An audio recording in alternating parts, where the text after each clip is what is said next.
I wanted to show you right now how to make your secondary Revel bed super amazing.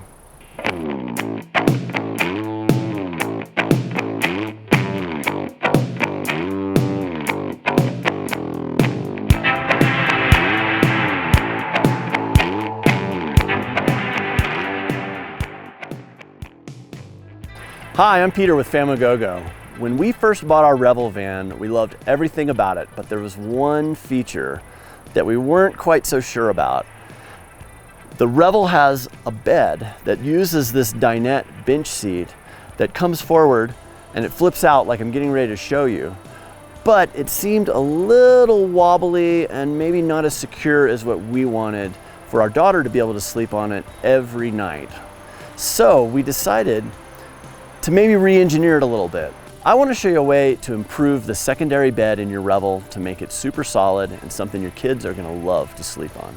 So in the stock Revel, you have this dinette. There was a table that goes right here, a little flip out table.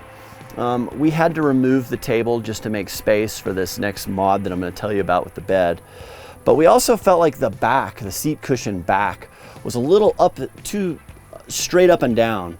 So what we ended up doing is leaning them out a little bit, and we used these really cool zippered cube bags by Gilly Gear. They're out of Colorado, and it allows us to basically have extra storage behind the seat cushion, and it also reclines the seat a little bit and makes it a little more comfortable for the long hauls.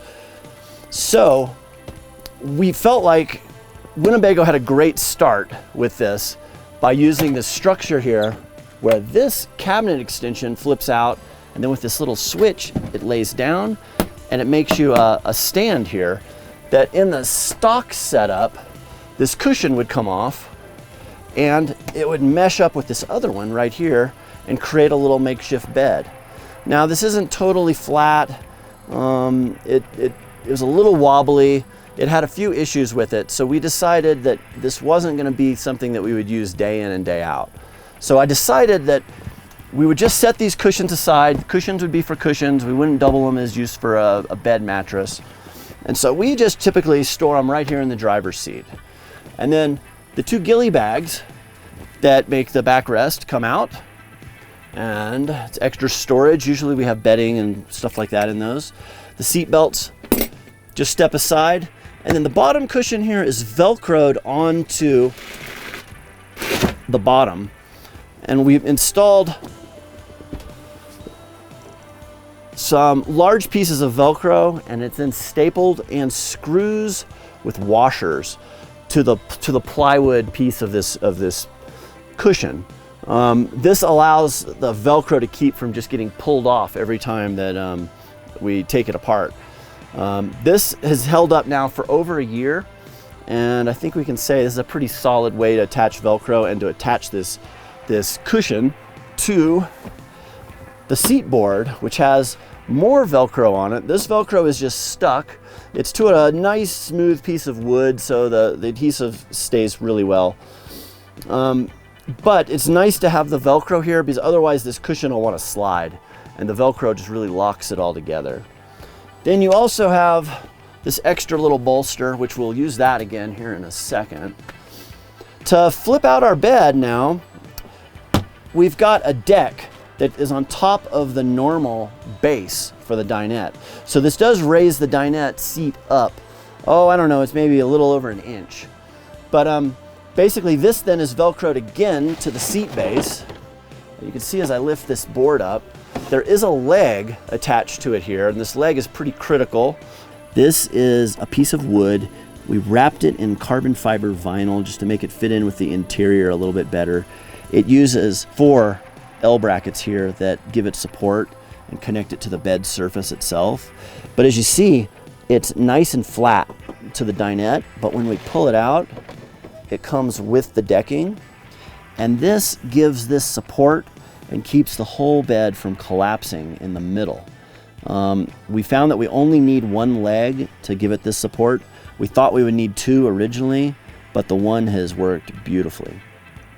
So when it's put back in its put away position, you see it just lays nice and flush here. I'm gonna lay this back down and it slides forward, and it fits perfectly in here with this radius on the inside of the van. And then this is hinged here, and we've used 1, 2, 3 hinges. So joining these two pieces of plywood, we have these really nice kitchen cabinet hinges. This is something we just got at Home Depot. We originally tried to use wood screws to hold these in, coarse threaded wood screws, and we found out pretty quickly that if you stepped right here, that it didn't have the support that it needed.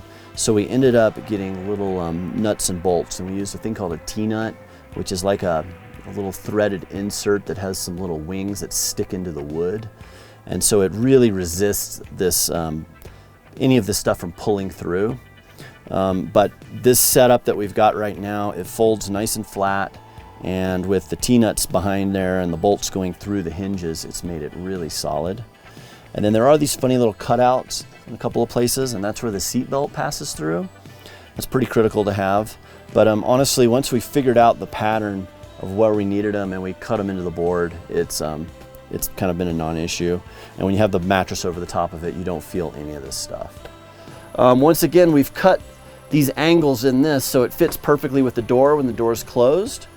So this is a really nice, solid system that has served us well for the last, 14, 15 months. So now this is all fine and good, but it still is a piece of wood, and we decided that we didn't want to use these cushions because they didn't exactly line up and they weren't exactly flat. So we have a Thermarest mattress here that is called a Dreamtime, and this thing is awesome. It is so comfortable, but it lays perfect in here. It fills this void really well. This little bolster ends up getting put back in over here in the corner, and this particular mattress, I think it's about 2.5 inches thick. And on top of that, it has memory foam, and then on top of that, it has this fleece liner, so you can easily wash it and keep it clean. It overhangs here a little bit on the end, so once we close the door, we make sure that we kind of fold this in and stuff it in, and it makes a nice flat place to sleep for your kid. So this is a super simple system that allows you to make this bed considerably better. It's allowed our daughter to have a solid bed space with a really nice mattress to be able to stay in here full time. This is what we took through Europe, and she's been using this bed for over the last year. Our daughter is just now getting to the height where she's kind of touching on both ends, and we're starting to think through what might be a good system to deal with that. But I think if your kids are, 5, 6 and under, they're gonna love sleeping in this spot. One thing I really like is this is multifunctional. It's a secondary bed. It doesn't take up really any added space other than this mattress. We store the mattress in the main bed when we're driving during the day, and at night, this is the one bed we have to set up. It takes, literally 2 minutes, and we all have our own beds, and it's a great use of space. So I'm gonna quickly show you how we would fold this up. It's really simple. I'm just gonna fold the mattress. It doubles in half. For right now, I'm gonna just set it over here by the bathroom. The board then folds up onto itself. I'm gonna take this bolster, just scoot it over. I'm gonna then make sure that the seat belts line up through the slots, and I slide this into place, and then I set it down, and the Velcro takes over from there. Then I just have to grab the bottom cushion, and it slides on, and I line it up with the Velcro, and I stick it down. Then I did the top cushion, put it into its place. I pull my ghillie bags out. One goes on one side, one goes on the other. And then this snaps right into place. Then I fold the table up, latch it, flip it down. We're ready to drive. Hope we see you guys down the road. Take care. If you like these types of tips and videos and you want to see more of our adventures, hit subscribe on our YouTube channel and come along for the ride. Famagogo out.